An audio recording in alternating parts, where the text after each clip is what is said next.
Hello, everybody, and welcome back to part 3 of our Unit 1 review. That was a very emphatic part 3 that I just gave you guys. I hope this is finding you guys all still healthy, safe, and not too terribly bored.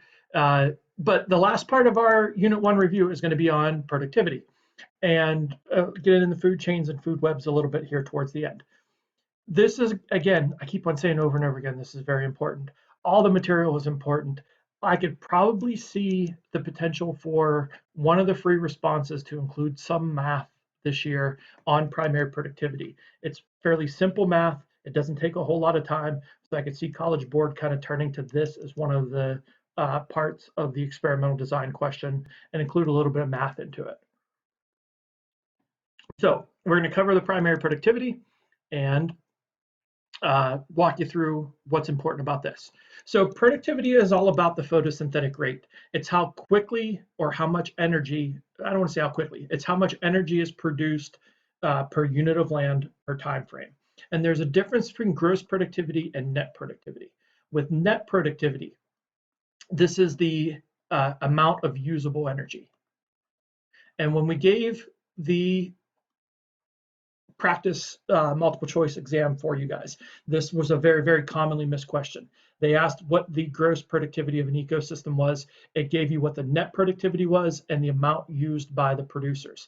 That's how you calculate the gross productivity. The amount of usable energy is the net,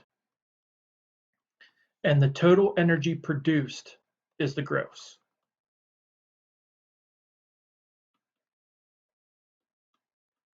So let's say that it was asking a question somewhere along the lines of if the photosynthetic rate was 20,000 kilocalories per acre per year, what would the net primary productivity be if it took 8,000 kilocalories to keep the plants alive? So if it took 8,000 kilocalories per acre per year just to keep the plants alive. Plants are going to be doing cellular respiration also. They need energy for their tissues to form and for them to grow as well. So they're going to take some of those sugars that are made through the photosynthetic reaction, they're going to cellular respire and convert those into ATP for themselves.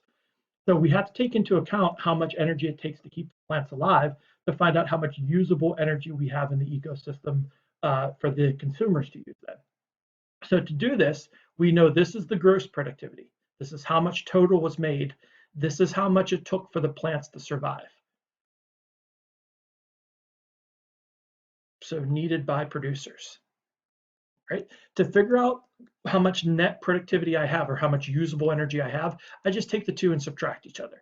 So I take 20,000 minus the 8,000. And it's going to give me an availability of 12,000 kilocalories left over. So trapped within those tissues of the plants, for every acre of land, I'm going to have 12,000 kilocalories per 1 acre per year that's available for my food chain to be supported. So the plants are going to contain far more energy than they're going to use. This is a representation of that amount of energy. So when we look at it, it's, again, you can go any different direction. If you know what the net productivity was, and then also knew how much energy the plants used, you can figure out what the gross is by simply adding the net plus the producer's amount needed, and that gives you the gross. You can do any different derivation of that. It's nothing more than rearrange an equation and solve for the unknown. So it would be GPP, gross primary productivity, equals the net primary productivity plus the respiration for plants. So respiration of the producers. And again, you can rearrange that equation any which way you want to solve for any of those variables. You could solve for respiration if you knew GPP and NPP. You could solve for GPP if you knew NPP and respiration rate, all those different things. But it's important to note that it's a complex unit. It's the amount of energy per land area per amount of time. Usually it's going to be kilocalories per meter squared per year. That's just that common unit. Now, when we look at aquatic zones, that respiration or that productivity is only going to happen in that first 100 meters of water. So if we have the surface here down to a depth of about 100 meters, that's going to be the maximum depth at which we're going to have photosynthesis happening. Any deeper than 100 meters and the sunlight just isn't concentrated enough to support photosynthesis. The cloudier the water, the more turbid the water is, the less that 100-meter mark is. So if it's extremely turbid water, we might only have productivity happening in the first 5 meters of the water column. So it's important to relate this back to other things we learned about. But in general, sunlight will penetrate to a depth of 100 meters in crystal clear water. The more turbid the water, the less depth the sunlight penetrates. So that's this first part of this, the productivity part. And again, that was a very, very commonly missed question on that practice exam. Now, when we look at that productivity, how much energy is available, that's what's going to fuel our food chain. And there's going to be 5 steps to a food chain in theory. Most of the time, we're going to be limited to just 4. So you hardly ever see food chains go above the tertiary consumer. But they always start with a producer because we need something to make our energy. So producers are always at the bottom of our food chain. Then we draw an arrow in pointing towards the next trophic level. So the producers are eaten by consumers, and they're primary consumers. All right, take a second, see if you can figure out why that arrow has to point towards the consumer. Hopefully you guys said the arrow shows the direction of energy transfer. So of that energy that's in the producers, it's going to give energy to the primary consumers. The primary consumers would be those herbivore animals, herbivores or omnivores. They have to be able to eat the producers to gain their energy.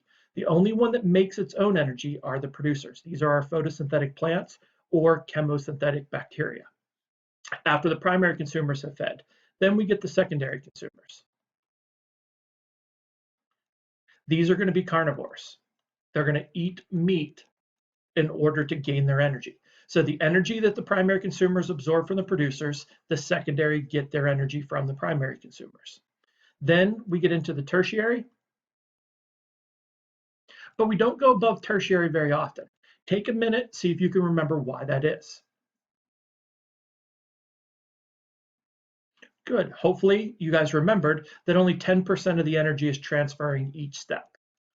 So we're only getting 10% of the energy that was in the producers for the primary consumers to use. Then the primary consumers, only 10% of their energy transfers to the secondary. The other 90% is lost as heat in those transfers. So we have 90% being given off in each step. Now, since we have limited space in our food chains and our ecosystems, we have very limited space. So when we remember back to the productivity, it's in kilocalories per meter squared per time frame. Let's just say that it's a year. So if we have a fixed space of 100 meters squared for our ecosystem, that's going to give us a fixed quantity of energy. That's not a variable quantity. It's going to be a fixed quantity. Let's say for in the year time frame, in those 200 meters squared, we'll have, say, 20,000 units of energy. So there's 20,000 kilocalories that we have available. That's going to be what the producers are making. Let's say that after we subtract out the amount it takes to keep them alive, we have 15,000 left. We can't make more ecosystem. We're limited to that 100 meters squared. So we can't make more ecosystem to up the amount of energy. So by the time we look at the primary consumers, they're getting only 1,500 kilocalories to use amongst them. So we're keeping, again, 100 meters squared of ground covered with producers. That's making a certain amount of energy. Of that energy that's produced by the consumers, or by the producers rather, only 1,500 is available to the primary consumers. Then when I go up to the secondary consumers, now I only have 150 kilocalories. Then by the time I get to the tertiary, I only have 15 kilocalories. So that limits how many organisms I can keep alive. I have 100 meters squared of producers. This is where the biomass comes in. Remember when we talked about biomass, it was the dry mass of all living organisms in the ecosystem. So from a biomass standpoint, let's say that I'm supporting, 100, let's not use the same, let's do 200 kilograms of producers of the grasses and flowers and things like that I have in the ecosystem. The biomass is going to be 200 kilograms. But since I have far less energy available to the primary consumers, I may only be able to keep, say, 50 kilograms of biomass of primary consumers. Then when I get to secondary consumers, I may only be able to keep, say, 2.5 kilograms of biomass. Then by the time I get to tertiary, I may only be able to keep, 0.25 kilograms. So that's going to determine how many organisms I can keep. I might have thousands of pieces of grass, but then I may be down to, say, 100 primary consumers that I can keep, and maybe down to 5 secondary. And I may only be able to keep 1 tertiary on that 100 meters squared of grass. So because of this, I'm limited in how many steps of the food chains I can support. That's why I stop at tertiary consumers. Now, if they're smaller organisms, I may be able to get to quaternary. Or if it's in the open ocean, then I'm going to be able to get to quaternary, because now instead of being limited in space, I have this vastly huge area of open ocean to be able to support my quaternary consumers. And when I look at the ocean, it has the largest amount of biomass on the planet. It has a huge amount of net primary productivity. Sorry, I shouldn't say that. It has a huge amount of photosynthetic action happening. It has a huge quantity of biomass. But when I look at that energy that's produced, I have a huge amount of energy, let's say 1 million kilocalories. But when I look at the productivity of it, that's spread out over a huge area. Let's say that it's 1 trillion meters squared. And that's going to be each year that it makes that. So when I divide these out, I get a very, very small energy concentration. So my net primary productivity, or gross primary productivity even, of the open ocean, it's the lowest of any biome, but I have the largest amount of biomass available for my food chains. So if I look at the ocean as one giant ecosystem, that's where I can get that quaternary consumer fairly easily. Now, the energy flow, that's what we were just talking about. 10% on average transfers through the food chains. It's not 10% every time, but on average, it's 10%. The remaining 90% is lost as heat, and that's due to the laws of thermodynamics. First law says you can't create or destroy energy. Second law is going to say that energy that's formed is always going to be used, and anytime it's used, we're going to get a lesser quality out. That's why when you put high quality energy in the form of gasoline into your car engine, you're going to get energy to move your car forward, but the resulting output energy is going to be low quality heat. And most times with the second law of thermodynamics, heat is going to be that lesser quality energy that you get out. So that's the reason why we have our food chains and food webs limited to 4 steps. And when we look at them, we always have to connect them with arrows, because the arrow shows the direction of energy transfer. So if we have grass being eaten by a caterpillar, the caterpillar is gaining the energy from the grass. And when we look at the food webs, that's where we're going to have all the feeding relationships. So we have the producers here. It's going to be all the primary consumers that they eat. So we'll do PC1, PC2, PC3, because it's hardly ever going to be just one type of organism in an area. There's going to be a variety of different things. And we want that biodiversity, because the biodiversity makes the ecosystems more stable and healthy. So then off of those primary consumers, then we get a large amount of secondary consumers that we're supporting.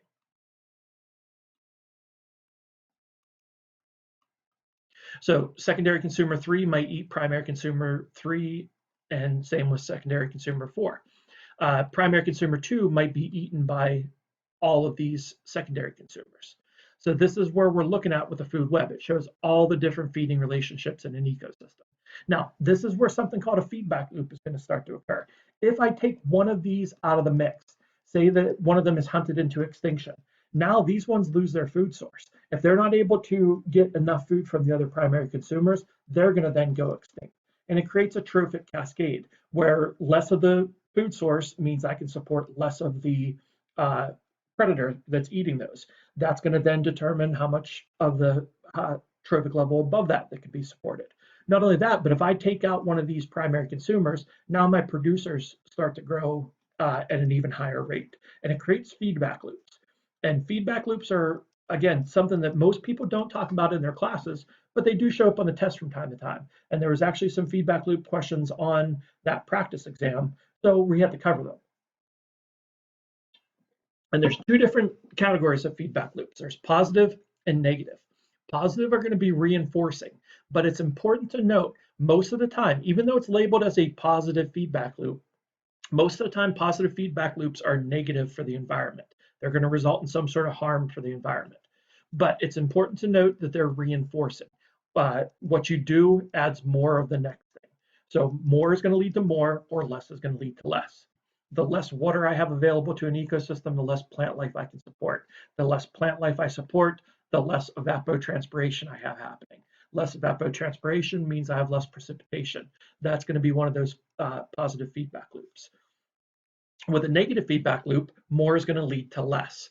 The more plants I have in an ecosystem, the more nutrients are taken from the water, which results in less plant life that can grow. It's counterintuitive, but that's what negative feedback loops are. So negative feedback loops are corrective, positive feedback loops are reinforcing. And the example I have is thinking back to succession. And hopefully you guys remember succession is that pathway for life to establish in an area. So if we're looking at the successionary process, we're going to start out with grasses growing. So let's say that it's secondary succession and a forest fire has just attacked an area and all the plant life was wiped out. However, grasses start to grow fairly quickly. So there's pioneering species, the mosses and the grasses, they start to grow first. But as they're growing, they're sucking the moisture from the ground up into their tissues.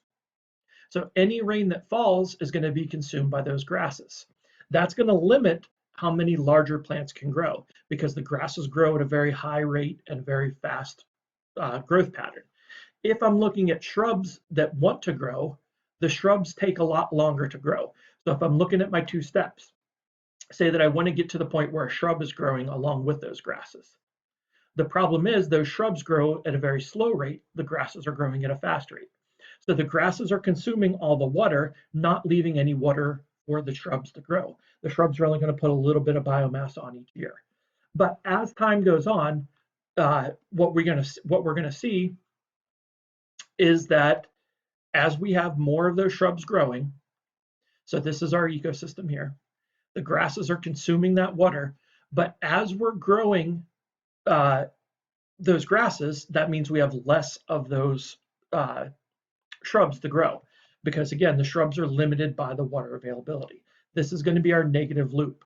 The water's being overconsumed by the grasses. The more grasses we have, the more water is consumed. The more water is consumed, the less larger plants we can support.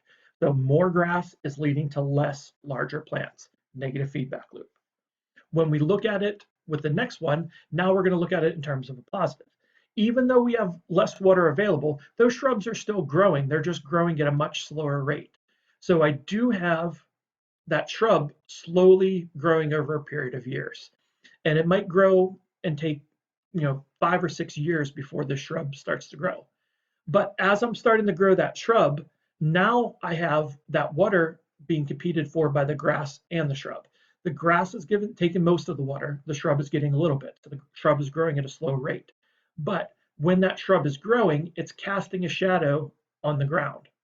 And since now the grasses don't have sunlight available, more shrubs is leading to less grass. Now I have this dirt underneath the shrub where there's no grass growing. No grass means no competition for the water. So now when I have the rain happen, the water underneath the shrub starts to go into the shrub itself. The shrubs start to grow, more shrubs equals more shade equals less grass. That's a positive feedback loop. Again, more equaling less.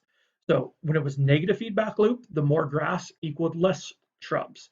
But as time goes on and those shrubs start to grow, now it kicks in and creates that positive feedback loop where we're starting to see as the shrubs are growing, they're casting shadows, preventing the grasses from growing. Now they're getting more water, so I have more more shrubs growing. More shrubs growing, cast even more shade, and now I have less grass growing. So again, more leads to less. Eventually what I would have is an ecosystem with no grass and just all shrubs. Then the trees would start to grow. They cast shadows on the shrubs. More trees equals less shrubs. Positive feedback loop. And that's it for the review for Unit 1. I hope you guys all understand. There was a free response question posted on Google Classroom on Monday. There's going to be another one posted on Wednesday. Please work through those. Again, we're going to try to use as many of those free responses as we can over these next 5 weeks to prepare you for the AP exam. Again, only 2 types of questions. One is going to be experimental design. The other is going to be proposing a solution to an environmental problem. So we'll do a mixture of those to review. This first unit, I only asked experimental design questions. We'll give feedback on each other. I'll give you feedback, and we'll get to the point where everybody's an expert on doing those. And hopefully we'll have everybody get one of those qualifying scores this year.